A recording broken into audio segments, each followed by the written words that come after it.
పెద్ద ఇగో అర్ధాకు వచ్చి వాళ్ళు తప్పిస్తుంటారు.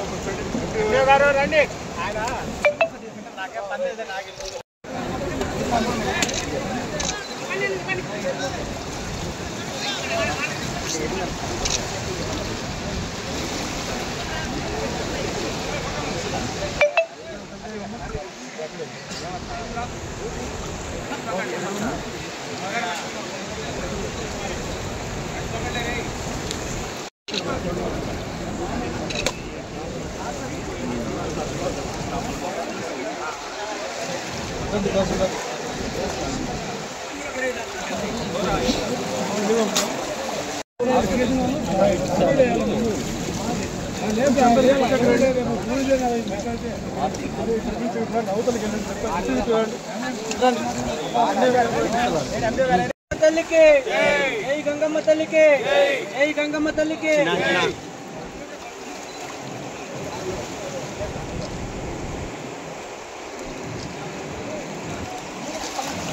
అలాగే ఎలా పెట్టాలి రఘు ఎన్ని మేడం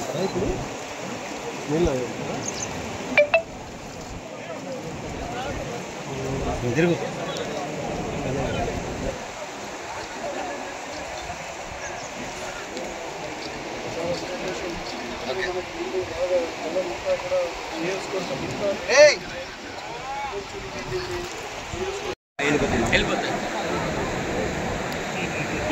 హైట్ పోతాం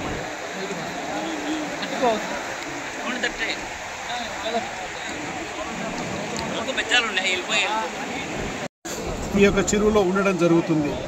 గతంలో మాకు ఒక నానుడు ఉండేది, మీది కడుప ఖమ్మం చెరువు అనేటువంటిది ఒక మాట మాకుంది.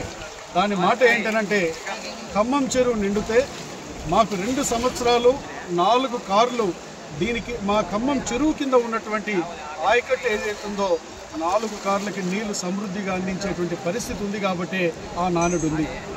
ఈ యొక్క 100 సంవత్సరాల చరిత్రలో మనం తీసుకుంటే దాదాపు 10 సంవత్సరాలకు ఒకసారి ఈ చెరువు నిండడం జరుగుతూ ఉంది. అయితే ఇది 13వసారి గడిచిన 100 సంవత్సరాల్లో ఈ చెరువు నిండడం. అయితే ఈ యొక్క చెరువు నిండింది అని అంటే ఏంటంటే ఈ ప్రాంతంలో సమృద్ధిగా అన్ని చెరువులు నిండినట్లే లెక్క అనేటువంటిది మాకు తెలిసినటువంటి విషయం. ఈరోజు గిద్దలూరు నియోజకవర్గంలో అన్ని చెరువులు మొత్తం నిండడం జరిగింది. అన్ని అలుగులు పారుతూ ఉన్నాయి. ఈరోజు శాసనసభ్యుడిగా నేను అన్ని మండలాలు తిరిగి ఏదైతే చెరువులు నిండిన వాటిని చూస్తూ ఎక్కడైనా ఏదైనా ఇబ్బంది ఉంటే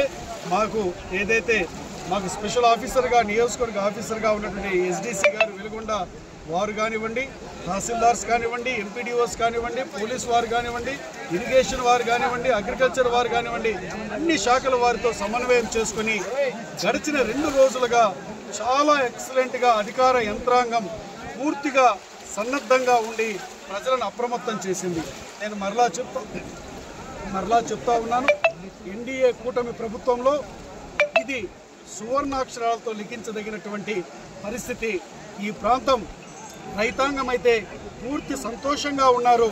రాబో రోజులలో ఈ నియోజకవర్గంలో చెరువుల కింద ఉన్నటువంటి ఆయకట్టే కాకుండా బోర్ల ద్వారా చేసుకుంటున్నటువంటి ఏదైతే వ్యవసాయం చేసేటువంటి రైతులు కూడా సంతోషంగా ఉన్నారని తెలియజేస్తూ మరి ఒక్కసారి ఈరోజు కూడా మనం అప్రమత్తంగా